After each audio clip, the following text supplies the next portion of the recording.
sama Mek, sama J, sama Milijon. Taekwondo kasih terus bagus-bagus Atlet taekwondo Glenn Hendrico Deeng asal Sangihe, Provinsi Sulawesi Utara tutup usia pada Kamis 23 Juni 2022. Sebelum meninggal, Glenn Hendrico menyampaikan pesan terakhir dalam sebuah video yang sempat ramai menjadi perbincangan di media sosial.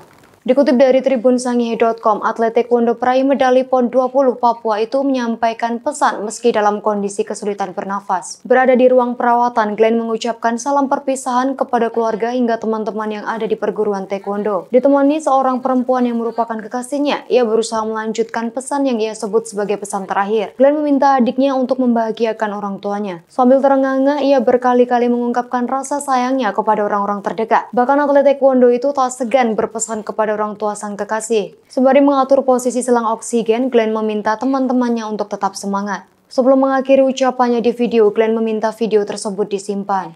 Menurut penuturan orang terdekatnya, Glenn dikenal baik hati dan ramah. Tak hanya keluarga yang merasa kehilangan sosok Glenn, namun teman-teman dan kerabat pun merasakan kepergiannya. Glenn Hendrico Deeng diduga meninggal karena penyakit asam lambung yang ia derita. Ia telah dimakamkan pada Sabtu 25 Juni 2022 di Perkuburan Umum El Shaddai.